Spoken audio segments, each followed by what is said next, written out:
जय श्री कृष्णा। राधे राधे दोस्तों आज मैं आप सभी भक्तों को लड्डू गोपाल की बहुत ही सुंदर सी और अद्भुत लीला कथा सुनाऊंगी, जिसे सुनकर आपकी श्रद्धा भक्ति, आपका प्रेम भाव अपने लड्डू गोपाल के प्रति और भी ज्यादा गहरा हो जाएगा। दोस्तों, जब हम अपने लड्डू गोपाल, अपने ठाकुर जी की निश्चल भाव से सेवा पूजा करते हैं, उनसे प्रेम करते हैं, तो हमारे लड्डू गोपाल, हमारे कान्हा जी हमारे हर एक दुख सुख में हमारे साथ रहते हैं। हमें वो कभी भी दुख में, किसी भी कष्ट में अकेला नहीं छोड़ते। ऐसे ही आज की लीला कथा है। आज की लीला कथा बहुत ही सुंदर और बहुत ही अद्भुत है, तो आपसे विनती है कृपया वीडियो को पूरा अवश्य देखिएगा। दोस्तों, आज की लीला कथा हमारे साथ शेयर की है फर्रुखाबाद में रहने वाली सुम्मी जी ने। सुम्मी जी बताती हैं कि मेरी शादी को 10 वर्ष हो गए हैं। मेरी ससुराल में मेरे हस्बैंड, मेरी सासू माँ और मेरे ससुर जी और मेरा एक 7 वर्ष का बेटा है। मेरी एक बड़ी ननद है जिनकी शादी हो चुकी है। मेरे ससुराल में सभी बहुत ही धार्मिक प्रवृत्ति के हैं, बहुत पूजा पाठ करने वाले हैं,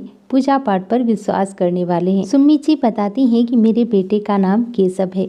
मेरे बेटे से मेरी सासू माँ और मेरे ससुर जी बहुत ज़्यादा प्यार करते हैं और केशव भी अपने दादा और दादी से बहुत ज़्यादा प्यार करता है, क्योंकि जब वह छोटा था ना, तब से ही अपनी दादी के पास रहा है। मेरे घर पे एक बहुत ही प्यारे से सुंदर से लड्डू गोपाल जी हैं, जिनकी सेवा मेरी सासू माँ और मेरे ससुर जी मिलकर करते हैं। मेरी सासू माँ और ससुर जी अब भी बहुत ही प्यार से रहते हैं और मेरा बेटा भी उनके साथ ही रहता है। मैं जब तक घर के काम धंधा करती हूँ, सुबह उठ के साफ सफाई करती हूँ, नाश्ता बनाती हूँ, तब तक मेरी सासू माँ ही लड्डू गोपाल की सेवा करती है और केशव भी उनके साथ लड्डू गोपाल की सेवा करते हुए देखता है। जो भी सामान उन्हें चाहिए होता है वो लाकर उन्हें देता है। मेरे ससुराल में सभी बहुत अच्छे हैं, मुझसे बहुत प्यार करते हैं। रात में केशव अपने दादा दादी के साथ ही सोता है, तो उनको भी अच्छा लगता है। उसको आदत हो गई है अपने दादा दादी की। सुम्मी जी बताती हैं कि ऐसे ही मेरा बेटा भी दादी माँ के साथ पूजा पाठ सीख रहा था और वह धीरे धीरे पूजा पाठ के माहौल में ही बड़ा हो रहा था। जब भी केशव अपनी दादी से पूछता कि दादी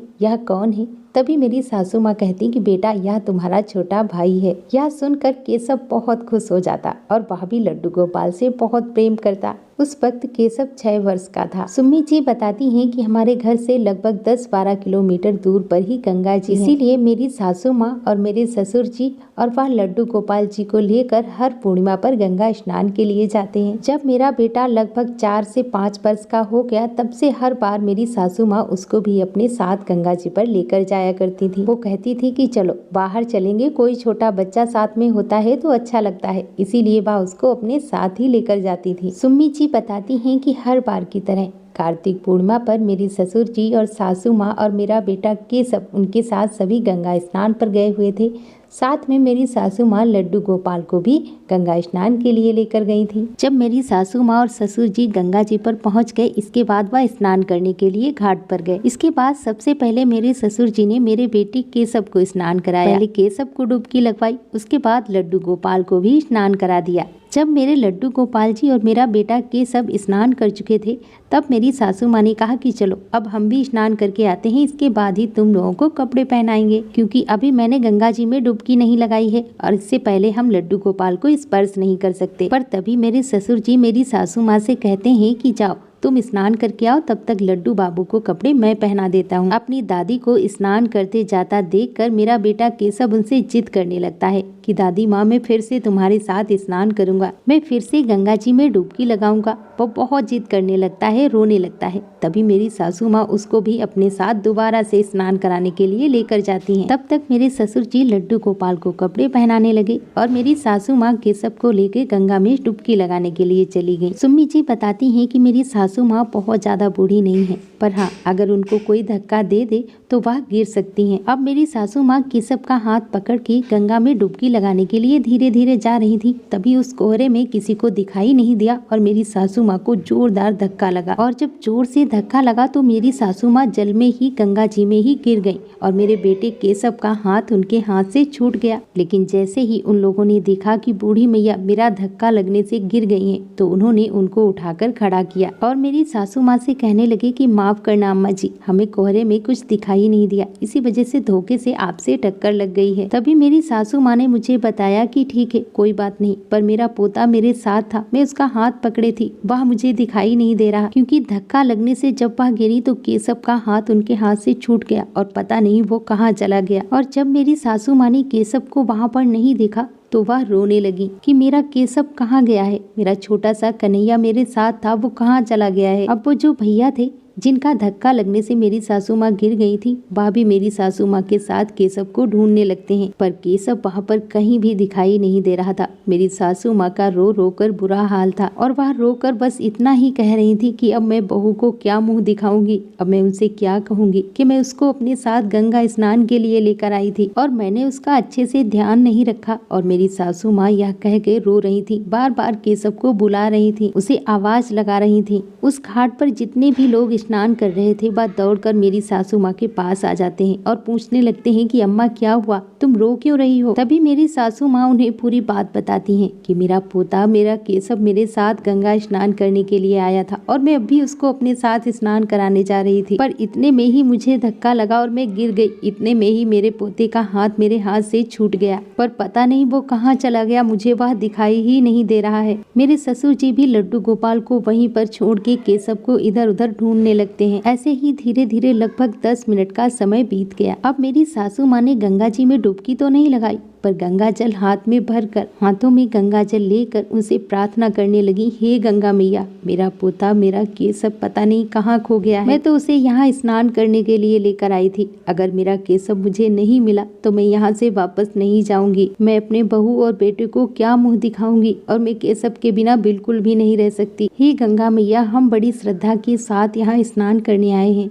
हमारे केशव को हमारे पास लौटा दीजिए। सुमित जी बताती हैं कि इस तरह से रो रो कर मेरी सासू माँ वहाँ पर प्रार्थना करने लगी। इसके बाद वो भागकर लड्डू गोपाल जी के पास आती हैं और उन्हें गोद में उठाकर रोते हुए उनसे प्रार्थना करती हैं कि हे मेरे लड्डू गोपाल, हे मेरे प्रभु, आप तो सब जानते हो ना, आप तो सब देखते हो, आप तो जगत के पालनहार हो और आपको तो पता है ना, मेरे साथ साथ केशव भी तुम्हारी पूजा किया करता था, तुमसे प्रेम करता था। अब मुझे कुछ भी नहीं पता मेरे लड्डू गोपाल जी, अब आप ही मेरे केशव को मुझे वापस लौटाओ। मैं कैसे उसके बिना घर जाऊंगी, मैं कैसे उसके बिना रहूंगी, उसके मम्मी पापा को मैं क्या बताऊंगी। मेरी सासू माँ का रो रो कर बुरा हाल था। वह लड्डू गोपाल को सीने से लगाकर बस एक ही बात कह रही थी कि मेरा केशव मुझे वापस लौटा दो, और उनकी निगाहें इधर उधर केशव को ढूंढ रही थी। मेरे ससुर जी भी केशव को वहाँ पर ढूंढते ढूंढते थक गए, पर केशव उनको कहीं पर भी दिखाई नहीं दिया। पर तभी मेरी सासू माँ देखती हैं कि उधर से केशव आ रहा है,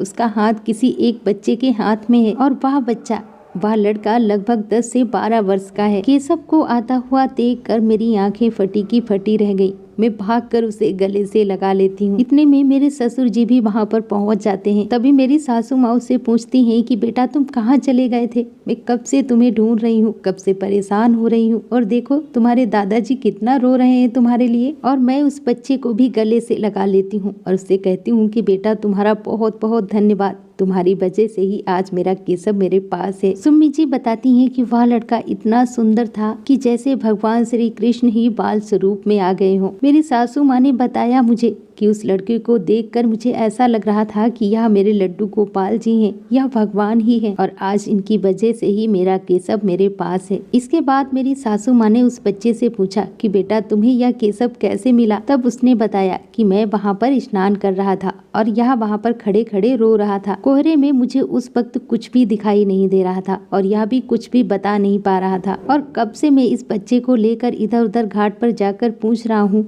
क्या यह तुम्हारा बच्चा है, पर सबने मना कर दिया। तभी यहाँ पर मुझे रोने की आवाज सुनाई दी, इसीलिए मैं इसको लेकर यहाँ पर आ गया। इतना सुनते ही मेरी सासू माँ ने उसे फिर से गले से लगा लिया और कहा कि आज तुम मेरे लिए भगवान बनकर आए हो। मेरे ससुर जी और मेरी सासू माँ ने उसे बहुत धन्यवाद किया और उससे पूछा भी कि बेटा तुम्हारे मम्मी पापा कहाँ हैं, तुम किसके साथ आए हो। पर उस लड़के ने कुछ भी नहीं बताया और वह मुस्कुरा कर वहाँ से भाग गया। इसके बाद मेरी सासू माँ ने लड्डू गोपाल जी को बहुत बहुत धन्यवाद किया कि उन्होंने ही आज मेरे बेटे को मुझे वापस लौटाया है। गंगा मैया का बहुत बहुत धन्यवाद किया, उन्हें प्रसाद चढ़ाया और इसके बाद मेरी सासू माँ लड्डू गोपाल जी के साथ घर वापस आ गई।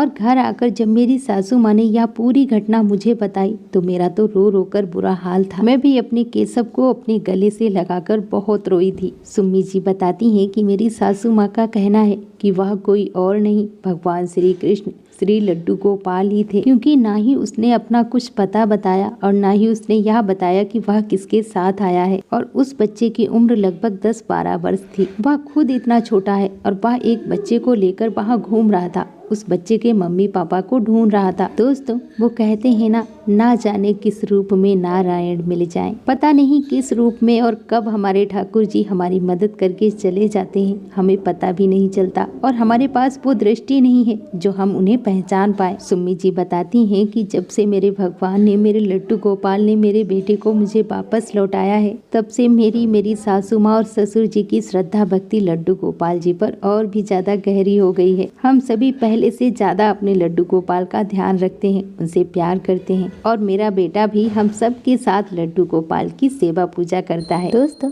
जब हम अपने लड्डू गोपाल की सेवा पूजा करते हैं, उन पर पूर्ण विश्वास करते हैं, तो यदि हमारे जीवन में कोई कष्ट आता भी है, कोई दुख आता भी है, तो हमारे कान्हा उस दुख से, उस कष्ट से हमें यूं निकाल देते हैं कि हमें पता ही नहीं चलता। आपके लड्डू गोपाल हमेशा आपके हर दुख सुख में आपके साथ रहते हैं। सुम्मी जी, आपका बहुत बहुत धन्यवाद जो इतनी अद्भुत लीला कथा आपने हमारे साथ शेयर की, जिसे मैं अपने चैनल के माध्यम से बाकी सभी भक्तों तक पहुंचा पाई। दोस्तों, अपना प्यार और साथ ऐसे ही बनाए रखना। दोस्तों, यदि आपके लड्डू गोपाल ने भी आपके साथ लीलाएं की हैं, आपको उसका अनुभव होता है, तो आप हमारे साथ अवश्य शेयर करें। आपको हमारा व्हाट्सएप नंबर डिस्क्रिप्शन बॉक्स में मिल जाएगा। दोस्तों, इसीलिए मैं हमेशा कहती हूँ कि लड्डू गोपाल की सेवा कीजिए, उनसे प्रेम कीजिए और ज्यादा से ज्यादा नाम जाप कीजिए। तो दोस्तों, मेरे साथ प्रेम से बोलो लड्डू गोपाल की जय, वृंदावन बागे बिहारी लाल की जय, मोर मुकुट वाले की जय, जय जय श्री राधे।